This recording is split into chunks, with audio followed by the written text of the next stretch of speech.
Bonsoir Philippe Besson. Bonsoir Julien. Alors ce soir vous avez décidé de vous lâcher. Comme cela vous arrive parfois, vous vouliez nous livrer vos étonnements du moment, vos coups de cœur, vos coups de griffe qui sont aussi vos impressions sur l'époque. Mais oui Julien, car il se trouve que ces derniers jours j'ai eu la chance d'aller me balader en France, en Lorraine, en Normandie, en Charente. J'ai aussi marché dans les rues de Paris et partout j'ai vu des gens aux terrasses des cafés, joyeux, bruyants, heureux de se retrouver, de trinquer, de se raconter des histoires, de tenter de rattraper le temps perdu. Je les ai entendus échanger des anecdotes sur la vaccination, comparer leurs jugements sur la performance de Benzema, évoquer de possibles vacances pour l'été qui s'annoncent.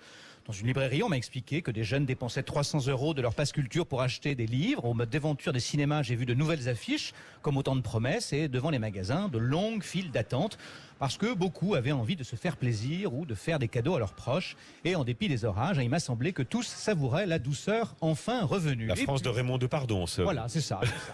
Et puis, j'ai fait une bêtise. Figurez-vous, Julien, j'ai fait une bêtise. J'ai regardé les actualités, comme disait ma grand-mère, et je suis allé fureter sur les réseaux sociaux. Et là, j'ai découvert que la France est à feu et à sang, qu'elle a littéralement sombré dans la barbarie, dans l'hyper-violence, puisque des faits divers se produisent visiblement toutes les heures, à croire d'ailleurs qu'ils s'en étaient jamais produits avant.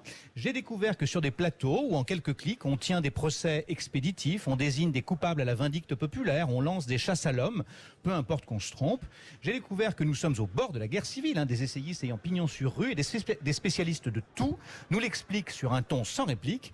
J'ai découvert aussi que le grand remplacement a commencé, que l'homme blanc est presque en voie d'extinction, que des hordes de migrants, tous délinquants, ont submergé notre beau pays.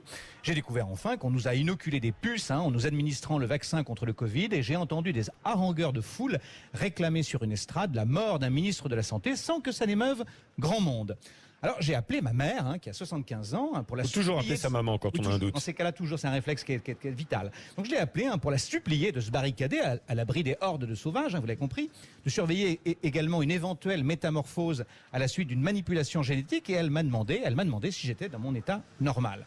Alors, je me suis ainsi rendu compte qu'il peut exister une légère différence entre ce qu'on nous raconte et ce que les gens vivent. Que les vociférants des petits écrans ne sont peut-être que les nouveaux prophètes de malheur, des Nostradamus 2.0 qui nous annoncent la fin du monde, parce qu'il faut au moins ça pour qu'on s'intéresse à eux.